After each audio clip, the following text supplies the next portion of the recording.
Dahil sa kayabangan, mga kababayan, nitong si Rowena Guanzon, aabutin siya ng karma. Disbarment case, mga kababayan, ay nakaabang na sa kanya. Pulutong ng abogado ng Ateneo magsasampa ng kaso laban dito kay Rowena Guanzon.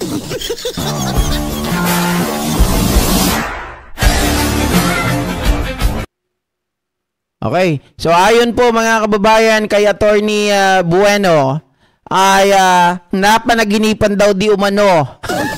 Pero sabi niya lang yon, napanaginipan. Pero ang totoo mga kababayan ay naulinigan na nitong si Attorney Bueno dahil nga po ang babae sa video na tatahimik lamang na kinasuhan ni Guanzon or Guanzon ng kasong unjust vexation at alarming scandal, mga kababayan, parang baliktad no? Ay isa palang practicing lawyer. At hindi lang basta practicing lawyer, bagkus ito po ay abogado po, nakabilang sa mga abogado ng Ateneo, mga kababayan. Ibig sabihin lang, hindi po itong pichu-pichu kagaya ni Sara Duterte. Hindi po ito kagaya ng abogado na si Jimmy Bondok. Standard, mga kababayan, na bulok na abogado. Itong abogado na to ay hindi kagaya nila. Alina't puntahan natin mga kababayan etong pahayag nitong si Attorney Bueno sa kanya pong nabalitaan, mga kababayan.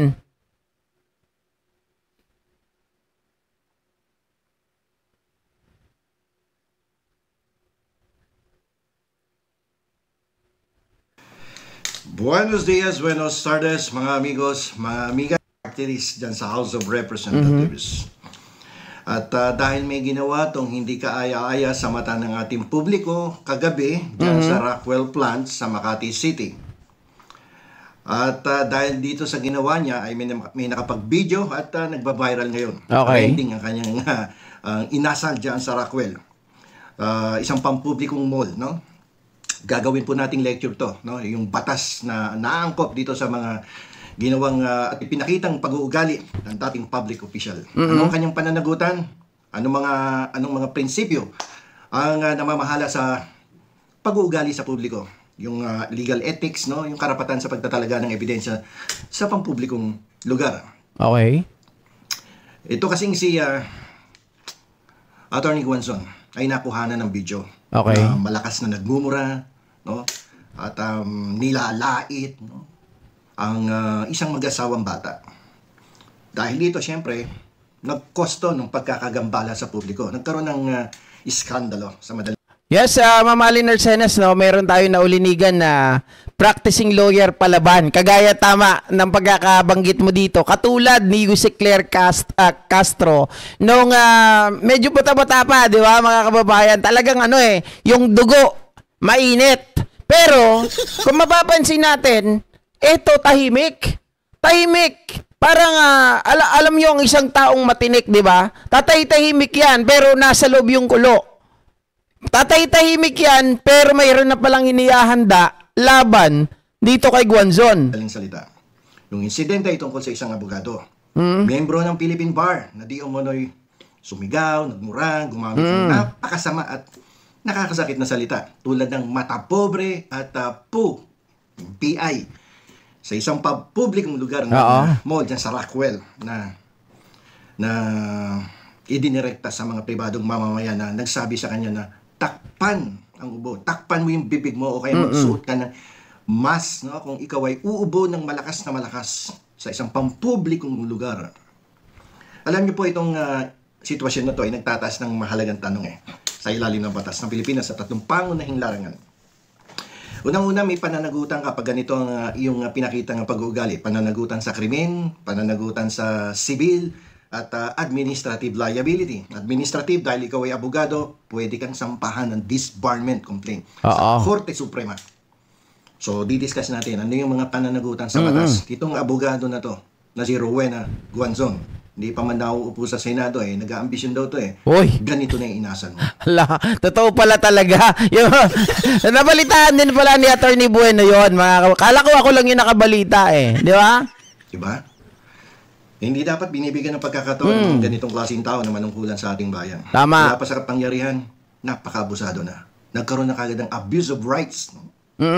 So, tingnan natin yung mga pangunahing krimen na dapat isaalang-alang natin dito. Na may kinalaman sa paggambala sa publiko. Tsaka yung mga types na o yung uri na nakakasakit sa mga salitang binibitawan mo against a person. Ano yung pangunahing krimen dito? Alarms and scandal. Tama. Pinaparusahan nito ang sino man magdulot ng kaguluhan o kalat sa pampublikong lugar. Pero attorney, di ba sabi alarming scandal? Mga kababayan, tanong ko sa inyo, sino ba ang tingin nyo ay nag-alarming scandal? Sino ba yung dapat kasuhan ng bagay na yon? Di ba? At sino rin ba yung dapat kasuhan ng unjust vexation? Mga ka-GPnatics. Di ba, kung merong nagwala dito, si Rowena Guanzon yon. Kasi based on the video na nakita natin, nandun yung mga masasakit na salita against against the other party, 'di ba? Doon sa mag-asawa. Minura, pinuta ina, 'di ba? Tapos sinabihan pa ng hindi ka naman naka-Gucci, hindi ka naman naka Rolex, stupido. 'Yun ang mga sinabi ni Rowena Guanzon. Na dapat po ay hindi po inaasal ng isang abogado, lalong-lalo na po sa publiko. 'Di ba? Ang pagsigaw po at pagmumura sa siksik na mall, punong-puno ng tao. Tama. Isang lugar na inilalantad sa lahat, pampublikong lugar, ay kasama sa kahulugan ng paggambala o kalat sa publiko na nakakagambala sa kapayapaan at kaayusan ng isang lugar. Tama. Alarms and scandal. Nasa Revised Penal Code po yan ng ating Saligang batas. Yung ating libro sa Revised Penal Code. Ano pa yung pangalawa? Unjust vexation. Ito po yung isang provision para sa anumang uri ng hindi makatarungang pang-aapi na hindi pinaparusahan ng mas tiyak na batas. Ito yung tinatawag namin sa law school na catch-all basin na to No? Ito yung talagang, sige, dyan mo banatan. Salo na lahat niyan. Yung sinasadya mong pagsigaw. Alam nyo mga ka-GPnatics, no? Sa totoo lang, ito yung sabi nila, pinaka walang kwentang kaso, unjust vexation. Pero itong unjust vexation na to, mga ka-GPnatics, mabigat to Kahit na sabihin natin, pagdating po sa batas, sabihin natin na pag nairita ka lang, 'di ba, sa isang tao, nagdulot sa ito ng pagka-irritable, ng parang ikaw ay hindi ka na, alam mo, when you say irritable, mga kababayan, ay talagang napikon ka, naasar ka dito, hindi ka na makakilos ng maayos dahil sa mga pinagsasabi nito against you, na pwede mo siyang kasuhan ng unjust vexation, di ba? Mga kababayan, kapag napatunayan na nairita ka talaga dito, nagdulot tayo ng irritation o ng pagka-irritable, etong tao na to, makukulong, mga kababayan. Pero ang malaking dulot nito, kapag halimbawa ang isang tao ay nakasuhan, 'di ba? Nagkaroon ng final and executory. Correct me if I'm wrong sa may mga background diyan sa law. Kasi nung ako ay nagkakaso dati, okay? Mga kababayan, nagtanong-tanong ako regarding sa unjust vexation. Kapag nagkaroon ng final and executory yan, kahit unjust vexation lang ang kaso, mga kababayan, ang talagang pupuntiryahin yan, yung passport mo. Tapos may record ka sa NBI. Pag may record ka sa NBI, mga ka-GPnatics, hindi yan pulis kasi pag pulis, dito lang yan, local. Pag sa NBI na yan, pag gumawa ka ng passport mo, abroad, mga kababayan, kasi dalawa yan May local NBI, tapos merong, di ba, pag kukuha ka, merong local, tapos merong pang travel abroad. Ngayon, mga kababayan, kapag kumuha ka niyan, naku po, yung pangalan mo, sigurado yan. Hindi ka basta-basta hindi ka makakalabas ng bansa. Pag may kaso ka ng unjust vexation. O sabihin natin, mababa lang yan. 'Di ba? Mababa lang yan. Yung iba yan, binabaliwala yan. Pero pagdating po dyan sa bagay na yan, mga kababayan, mapupuntirya ka kasi may record ka eh. May record ka talaga. Hindi yan basta-basta maaalis din. Oo. Yung pagmumura at paggambala sa kapayapaan. Doon sa publiko na yun, sa public place, doon sa mag-asawa, ito yung pwedeng ikaso, no? Dahil hindi makatarungan yung sinabi mo na mga salita. Wala kang Gucci, wala kang Rolex, mata pobre, PI ka. Ibang klase. Para sa isang abogado na dating public official. Correct. Hindi dapat talaga sa public office to. Yung oral defamation, pwede din yan, no? Dahil kung iyan ay makakasira sa karangalan o reputasyon ng isang tao, pwede yan. Na isang pa. Potential yan, no? Oral defamation. At, bagamat, alam nyo po, minsan itinuring ng ating Korte Suprema na yung PI, yung put, no? Oo. Pagpapahayag lamang yan ng galit kaysa sa direktang pagbibintang. At yung tono niyan, yung konteksto, pag binitawan mo sa public place ay minsan sinasabi ng Korte na pagpapahayag lang yan ng galit, nadala lang ng galit eh. No? At hindi ito pwedeng ituring na mabigat na pagsisira, no? sa isang tao. So, sige, given, no? Sa criminal aspect. But we will go to the administrative liability of this person. Alam niyo po, itong dalawang mag-asawa na to, bata pa to eh. Nasa early 30s lang po. Sila po ay pwedeng magsampa, no? ng hiwalay na demanda. Civil, criminal, and most importantly, ako tinitingnan ko dito yung administrative. Mas madali ito eh. No?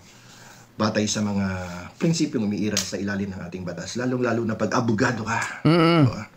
Dahil ito ay pang-aabuso ng karapatan ng isang tao. Yan po ay nakasulat yan sa civil law, sa Article 19. No? Kapag inabuso mo yung karapatan ng isang tao, o yung karapatan mo, inabuso mo, nagmumura ka dun sa harapan ng dalawang pribadong tao na wala namang kadadahilan-dahilan at hindi makatarungan, no? Ay hindi pa pwede yun. At bagamat tayo pong lahat na may karapatang ipahayag ang ating kawalan ng kasiyahan, mawawala ito kapag ginamit ito sa paraang nag-aabuso ng karapatan ng iba. Tulad ng pagpapahiya sa kanila sa publiko. Biruin mo, murahin yung mga tao. At ito yung worst case dito.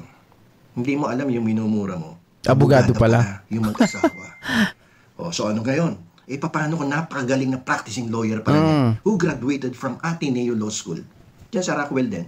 Ano ka ngayon? Paano kung buweltahan ka niyan ngayon? Anong masasabi mo? Di ba? Paano kung yung bata na yan pamilya pala ng mga kilalang pamilya sa ating lipunan? Tama. Ano ka ngayon? Ano yung pinagmamalaki mo? Na dati kang commissioner? Dati kang mayor? Dati kang kongresista? Tingnan natin ngayon kung bubulagain ka niya next week. Dapat tinanong mo rin, Atty. Bueno, nasa napunta yung tungkod. Ba't nawala yung tungkod ni Guanzon? Kala ko ba nire-representa niya ang P3WD? Di ba? Bakit nawala yung tungkod? Ba't nagpupunta siya doon? Wala nang sakit. Ito ba ay indikasyon na nagsisinungaling lang si Guanzon noon na para mahawakan at makaupo bilang party list representative? Dapat may marangal kang pag-uugali. Lalo ka na, dati kang public official, di ba? Dapat panatilihin mo yung itsura ng katinuan sa personal at professional mo bilang abogado. Correct. No? Yung pakikitungo mo sa kapwa, gumamit ka dapat ng marangal, magalang, na salita sa lahat ng aksyon at pahayag mo. Well, totoo yan, di ba, mga kababayan? In the situation like that, ang pwede natin gawin yan, pinagsabihan ka ng tao, pwede ka namang pwede ka namang sumagot in a right manner. Di ba? Kung nababastusan ka nung sinabihan ka na kung pwede, maglagay ka ng face mask, kung hindi naman ay tumalikod ka kung wala kang face mask, o kaya naman ay kung ikaw ay talagang may sakit, you should not be in mall, 'di ba? You should not be here. Mga kababayan, kung medyo parang napipilosopuhan ka o medyo parang hindi maganda sa pandinig, Mga kababayan, you can answer back in a right manner, in a right way. Maraming pamamaraan. Pero, yung nakita natin hindi right manner, hindi right answer yun. Diba? Nagpapakita yun na angat ka sa buhay, na ikaw ay parang ang tingin mo sa sarili mo, mga kababayan, talagang, kumbaga, dapat kang tingalain. Diba? Yung minumura-mura mo, hindi mo alam, minumura mo, kapwa mo abogada pala. Diba? Hindi nga kumikabo, napakapulit yung sinabihan kang na pakitakpan po yung bibig ninyo at nasa public place po kayo. Kung hindi, tumalikod kayo, takpan niyo yung bibig niyo kung wala kayong mask. Tapos sinigawan mo, minura mo. Yung ugaling ganyan na nagpapakita ng kawalan ng paggalang sa kapwa ay labag yan sa panunumpa ng isang abogado. May violation ka sa legal ethics, no? Yung pamantayan ng profesyon, pagiging isang abogado. Yan, pwedeng humantong yan sa kasong administratibo para sa pag-alis o pagsususpinde ng lisensya na ihahain sa Korte Suprema. Ako, napanaginipan ko nga tuloy kagabi to na this week, no? This coming week, pero bukas bukas holiday, Lunes. So, Martes. Arawan ni Mama Mary. Pero magabang ka, Atty. Guanzon. Isang pulutong ng abogado mula sa Ateneo Law School ang magsasampa sa'yo ng disbarment case. Naku po, mga kababayan, ayan na ha. Isang pulutong ng abogado ang magsasampa ng disbarment case against sa Rowena Guanzon. Yung pinagmamalaki niya na siya ay abogado, mawawala, no. Parang isipin mo pa lang, mawawala yung title niya na attorney Rowena, o yung attorney. Magiging Rowena Guanzon na lang siya. Mga kababayan, masarap pa tayo, no? Pati yung mga abogado dyan, na mga talaga dapat mawala na rin yung mga title nila Hindi lang sana si Rowena Guanzon. Pero mga kababayan, kapag nangyari itong sinasabi ni Attorney Bueno, no? Talagang magsasaya talaga ang taong bayan kasi lalong-lalo na yung mag-asawa na yon. Kasi hindi natin pwedeng palagpasin ito. Hindi nila pwedeng palagpasin ito. Otherwise, ito ay magiging precedent. Parang batas no? Magiging precedent ito, magiging example ito. Kumbaga, pag walang sumagupa, pag walang lumaban dito kay Guanzon, mga kababayan, against her act na ganon, ay uulit-ulitin niya nito. Diba? Na parang mamata-matahin niya yung tao na siya ay alta, ganito, ganyan. Ulit-ulitin niya yan. Magiging president. Kumbaga, makakagawian ni Rowena Guanzon ang bagay na ito, mga kababayan. So, antayin natin yung isang pulutong na abogado galing sa Ateneo Law School na kasama na mag-asawa na to, mga kababayan. At tingnan natin kung ano yung yabang nitong si Rowena Guanzon. At mga kababayan at dahil nga po sa nangyari na yan, may isang bagay pa tayo dito na matututunan.